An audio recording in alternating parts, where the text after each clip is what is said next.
जय हिंद, नमस्कार साथियों। स्वागत है आप सभी का उत्कर्ष एकेडमी खिलचीपुर के ऑनलाइन प्लेटफॉर्म में। प्यारे साथियों, आप सभी जानते हैं कि हमारा एसएससी जीडी 2022-23 के लिए स्पेशल जीएस का टॉप 20 महत्वपूर्ण प्रश्नों का सीरीज चल रहा था, जिसका आज हम लोग 18वां पार्ट पढ़ेंगे।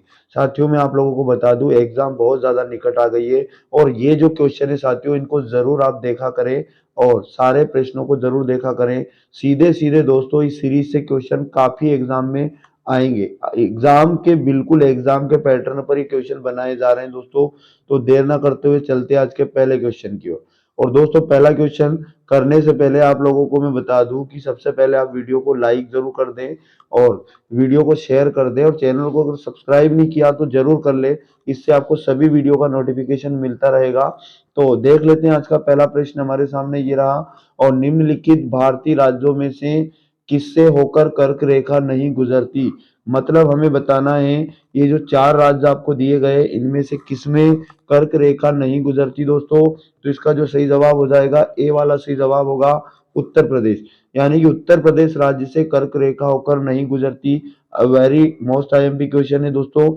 आगे यदि मैं बात करूं कर्क रेखा की, तो कर्क रेखा से आपको याद रखना है, इतने राज्यों से एग्जाम में पूछ सकता है, भारत के कितने राज्यों से कर्क रेखा गुजरती है। तो प्यारे साथियों, भारत के 8 राज्य से होकर कर्क रेखा गुजरती है। और वो कौन से 8 राज्य, जो आपको याद ही रखना है। पहला है गुजरात, दूसरा राजस्थान, तीसरा मध्य प्रदेश, चौथा झारखंड, पांचवा छत्तीसगढ़, छठा त्रिपुरा, सातवां पश्चिम बंगाल और आठवां मिजोरम। अति महत्वपूर्ण है दोस्तों, 8 राज्यों से कर्क रेखा गुजरती है। तो इसका सही जवाब हो जाएगा यूपी से नहीं गुजरती है। अगला क्वेश्चन है क्वेश्चन नंबर 2। और क्वेश्चन नंबर 2 में लिखा, भारत में कितने राज्य समुद्र तट रेखा में है। मतलब कितने राज्यों की सीमाएं दोस्तों समुद्री तट रेखा से लगती है। यहाँ पर इस क्वेश्चन में ये बताना है। सही जवाब हो जाएगा 9, सी इसका राइट आंसर हो जाएगा। 9 राज्यों की सीमाएं दोस्तों भारत के तटीय मतलब समुद्र की सीमा से लगती है दोस्तों। तो वो 9 राज्य कौन कौन से हैं वो भी मैं आपको बताऊंगा। लेकिन आपको ये समझना होगा कि भारत में 7516.6 किलोमीटर की सीमा भारत की तटीय सीमा है। अब आगे आप समझिएगा कि दोस्तों कितने वो राज्य है, यानी कि 9। तो वो कौन से राज्य है जिनकी सीमा समुद्र से लगी हुई है। सबसे पहले याद रखिएगा, गुजरात, महाराष्ट्र, गोवा, कर्नाटक, केरल, तमिलनाडु, आंध्र प्रदेश, ओडिशा, पश्चिम बंगाल। यानी दोस्तों ये 9 राज्य टोटल जिनकी सीमा समुद्र से लगी हुई है। और दोस्तों 7516.6 किलोमीटर सीमा समुद्र की सीमा से लगी हुई है। और 9 ये टोटल राज्य आपको दिमाग में छाप के रखना है। अति महत्वपूर्ण है दोस्तों। वीडियो को पूरा देखा करें, अंत तक देखा करें। बहुत ही फेमस जानकारी है दोस्तों, एग्जाम की दृष्टि से बहुत ही महत्वपूर्ण है। अगला क्वेश्चन, क्वेश्चन नंबर 3। संपूर्ण भारत के कितने प्रतिशत भूभाग पर मैदान का विस्तार पाया जाता है। मतलब पूरे भारत के कितने परसेंट भूभाग पर मैदान है। सही जवाब हो जाएगा डी वाला ऑप्शन, यानी 43%। 43% हिस्से में दोस्तों मैदान का विस्तार पाया जाता है। अब आप अति महत्वपूर्ण जानकारी समझिएगा। अगर एग्जाम के अंदर पूछा जाए संपूर्ण भारत के कितने हिस्से में पठार का विस्तार है, आपको बताना होगा दोस्तों 27.7%। और पर्वत का विस्तार पूछे तो आपको बताना होगा 10.6%। और संपूर्ण भारत के कितने हिस्से में पहाड़ियां हैं, अगर ऐसा पूछा जाए तो आपको बताना 18.5% हिस्से में पहाड़ियां हैं। आगे बढ़ते हैं, अगला क्वेश्चन 4 नंबर। 4 नंबर को समझिएगा, सुधि रमन कप निम्नलिखित में से किस खेल से संबंधित है। सुधि रमन कप आपसे पूछा जा रहा है, 4 ऑप्शन दिए गए हैं। सही जवाब हो जाएगा बैडमिंटन। यानी दोस्तों जो सुधि रमन कप दिया जाता है बैडमिंटन खेल में दिया जाता है। आगे यदि बात करें अति महत्वपूर्ण जानकारी की, तो बैडमिंटन खेल की प्रमुख कप एवं ट्रॉफी समझ के रखिएगा। अमृत दीवान कप, सुधि Raman cup, Rahmatullah cup, Thomas और कप, नारंग कप, चड्डा कप, ये सभी दोस्तों ये ट्रॉफियां और अवार्ड आपको याद रखना, ये बैडमिंटन खेल में दिए जाते हैं। आगे यदि बात करें दोस्तों, तो ये जो जानकारी होती है एक्स्ट्रा, ये सीधी आपकी एग्जाम में छपेगी, इसलिए पूरे वीडियो को आराम से देखा करें। अगला 5 नंबर, यदि हम बात करें 5 नंबर का प्रश्न, दी ग्रेट बैरियर रीफ जो कि यूनेस्को का विश्व धरोहर स्थल भी है, से संबंधित है दोस्तों great barrier reef, very most IMP है, यूनेस्को का विश्व धरोहर स्थल है। सही जवाब हो जाएगा डी यानी ऑस्ट्रेलिया। दोस्तों ऑस्ट्रेलिया में पाया जाता है ये ग्रेट बैरियर रीफ। अब आप समझिएगा अति महत्वपूर्ण जानकारी। नेक्स्ट क्वेश्चन, अगला क्वेश्चन है 6 नंबर। याद रखिएगा 6 नंबर में लिखा है चंदेला राजवंश के किस राजा ने कंदरिया महादेव मंदिर का निर्माण कराया था। स्टार क्वेश्चन है दोस्तों, एग्जाम में छप सकता है, ध्यान पूर्वक पढ़िएगा। कंदरिया महादेव मंदिर दोस्तों जो इसका निर्माण कराया था धंगदेव, यानी कि डी इसका सही जवाब हो जाएगा। धंगदेव ने इसका निर्माण कराया था। अब वेरी मोस्ट आईएमपी से रिलेटेड जानकारी समझिएगा। कंदरिया महादेव मंदिर दोस्तों मध्य भारत में मध्य प्रदेश के छतरपुर जिले में स्थित है। यह भारत में यूनेस्को की विश्व धरोहर स्थलों में से एक है। आगे पूछा जाए कि ये किसका मंदिर है दोस्तों, तो शिव को समर्पित ये कंदरिया महादेव मंदिर, इसका निर्माण 999 ईस्वी में चंदेल वंश के राजा धंगदेव द्वारा कराया गया था। अति महत्वपूर्ण जानकारी है, छाप के रखना। अगला क्वेश्चन है क्वेश्चन नंबर 7। क्वेश्चन नंबर 7 में लिखा दोस्तों रानी की वाव या क्वींस स्टेप वेल दोस्तों किस नदी के तट पर स्थित एक विश्व धरोहर स्थल है। तो याद रखिएगा रानी की वाव अति महत्वपूर्ण है दोस्तों, सरस्वती नदी इसका सही जवाब हो जाएगा। ए वाला सही जवाब होगा, यानी सरस्वती नदी के तट पर ये एक विश्व धरोहर है, रानी की वाव कहते हैं या फिर क्वींस स्टेप वेल, याद रखिएगा। आगे बढ़ते अति महत्वपूर्ण जानकारी, रानी की वाव भारत के गुजरात राज्य के पाटन शहर में स्थित एक बावड़ी है। इतनी जानकारी याद रखना। रानी की वाव पूछा जाए दोस्तों गुजरात राज्य आपको बताना है। इसे कब यूनेस्को की विश्व धरोहर सूची में शामिल किया गया ऐसा पूछा जाए तो 22 जून 2014। दिमाग में बिल्कुल छाप के रखना अच्छे से। अगला क्वेश्चन बढ़ जाते हैं दोस्तों 8 नंबर। 8 नंबर में लिखा निम्न में से कौन इनपुट इकाई है। अति महत्वपूर्ण जानकारी है, इनपुट इकाई है ये बताना है दोस्तों। तो इसका सही जवाब हो जाएगा डी यानी ये सभी माउस कीबोर्ड स्कैनर ये सभी इनपुट इकाई है। अब आपको मैं बता दूं दोस्तों कि यहाँ पर इनपुट इकाई किसे कहते हैं, यानी इनपुट डिवाइस एक ऐसी इलेक्ट्रॉनिक डिवाइस होती है जिसके द्वारा हम डिवाइस में डेटा एंटर कर सकते हैं या कंप्यूटर का एक पार्ट है। मतलब दोस्तों इसका ये हुआ कंप्यूटर को जिसके माध्यम से हम लोग डेटा देते हैं उन सभी को हम लोग इनपुट कहते हैं। आगे मैं यदि बात करूं अगले क्वेश्चन की, क्वेश्चन नंबर 9 नंबर में लिखा है दोस्तों राष्ट्रीय ग्रामीण रोजगार गारंटी योजना किस महापुरुष के नाम पर है। राष्ट्रीय ग्रामीण रोजगार गारंटी योजना स्टार क्वेश्चन है दोस्तों, तो इसका सही जवाब हो जाएगा जवाहरलाल नेहरू, यानी डी इसका राइट आंसर हो जाएगा। पंडित जवाहरलाल नेहरू के नाम पर दोस्तों राष्ट्रीय रोजगार गारंटी योजना का नाम रखा गया था। आगे यदि अति महत्वपूर्ण बात समझें तो इसकी शुरुआत आपको याद रखना, राष्ट्रीय ग्रामीण रोजगार गारंटी की जो शुरुआत हुई 2006 को हुई दोस्तों, 2 फरवरी 2006 कंप्लीट डेट याद रखिएगा। राष्ट्रीय ग्रामीण रोजगार गारंटी अधिनियम सबसे पहले पीवी नरसिम्हा राव 1991 में इन्होंने प्रस्तुत किया था। याद रखिएगा पीवी नरसिम्हा राव और 1991 में ये प्रस्तावित हुई थी।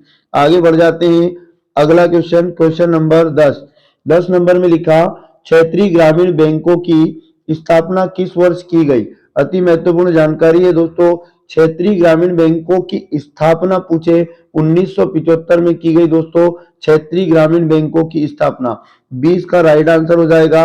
अब अति महत्वपूर्ण जानकारी समझिएगा दोस्तों, बैंकों से एक जानकारी आपको याद रखना, बैंकों का राष्ट्रीयकरण कब हुआ था, तो आपको याद रखना है 1969 में किया गया था। आगे बढ़ जाते हैं नेक्स्ट क्वेश्चन 10 नंबर।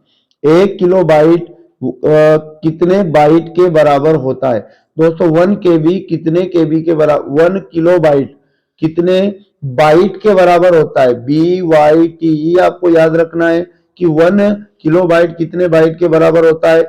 अति महत्वपूर्ण जानकारी इससे मैं आपको बताने वाला हूं, तो याद रखिए दोस्तों 1024 याद रखिएगा। इसका जो सही जवाब हो जाएगा दोस्तों 1024 बाइट्स हो जाएगा, यानी कि ऑप्शन नंबर ए इसका सही जवाब हो जाएगा।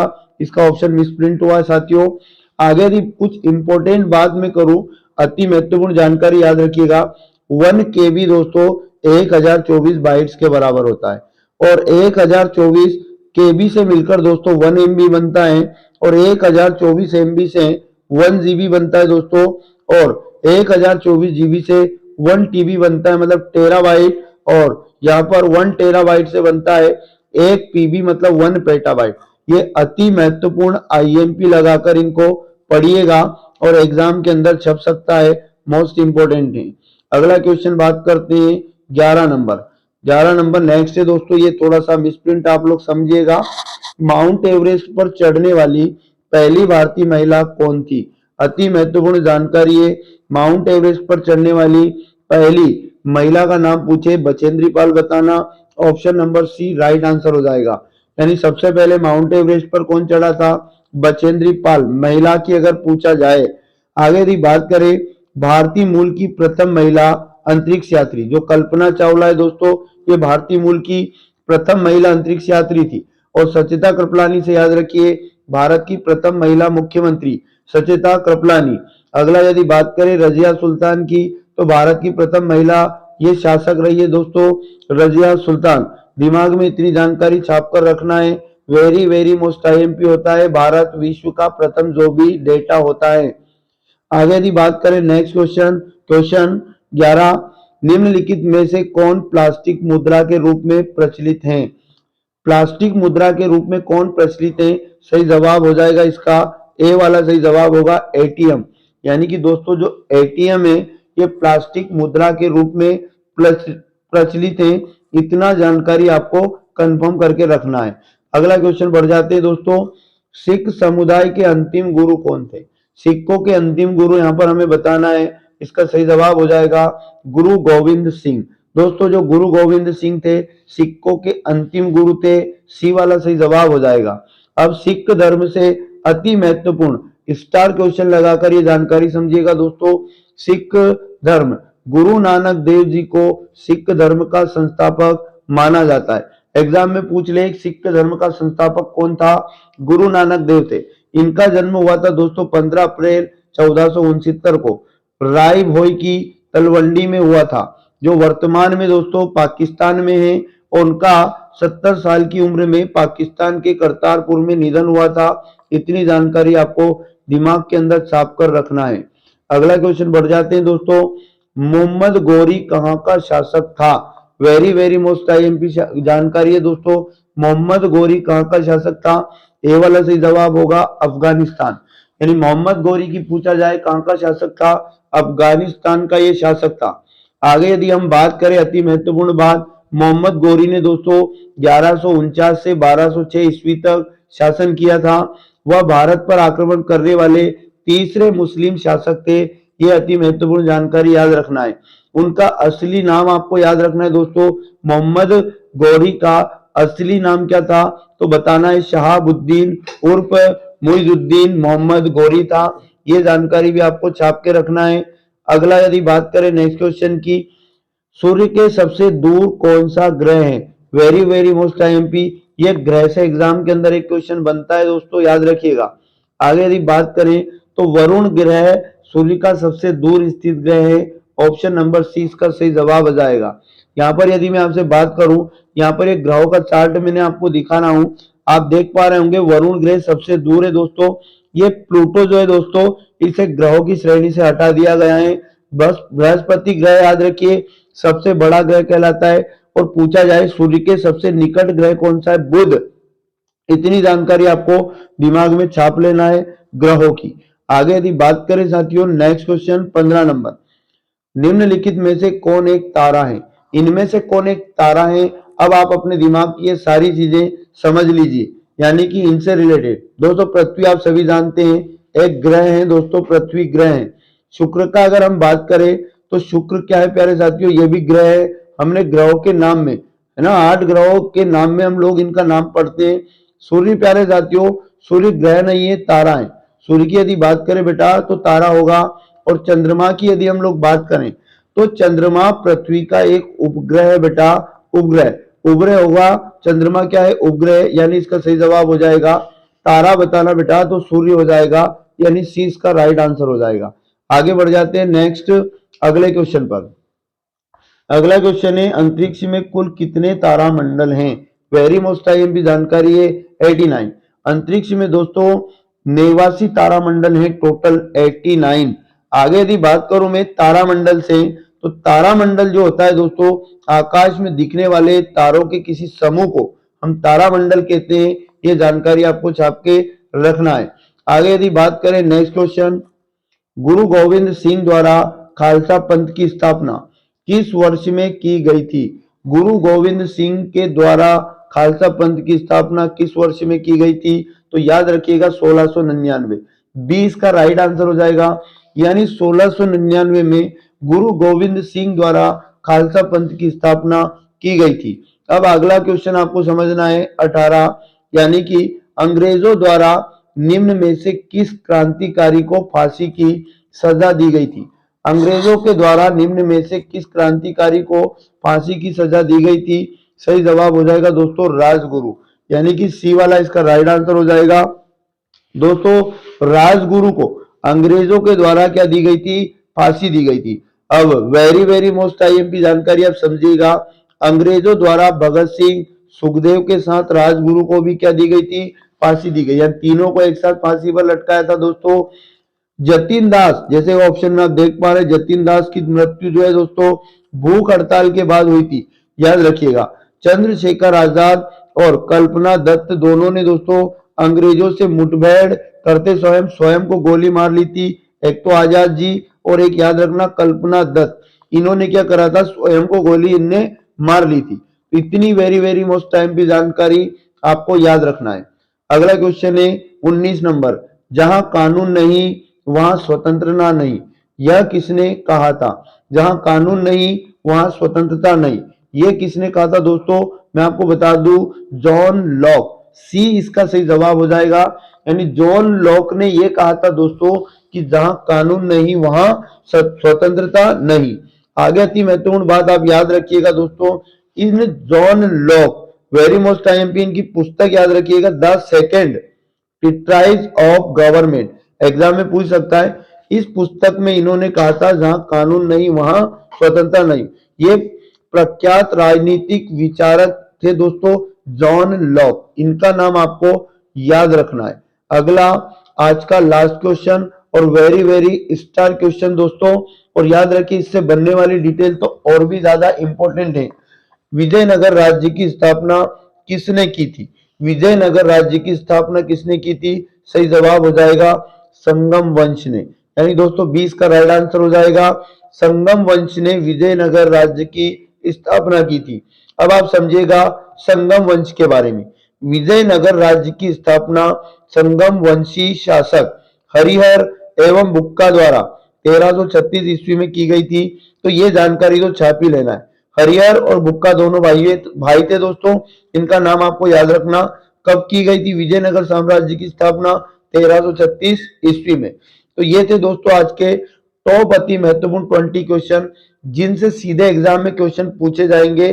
तो अगर वीडियो अच्छा लगे तो लाइक शेयर जरूर किया करें, और चैनल पर अगर अभी तक भी सब्सक्राइब नहीं किया तो जरूर कर ले दोस्तों, ताकि वीडियो का नोटिफिकेशन आपको मिल पाए।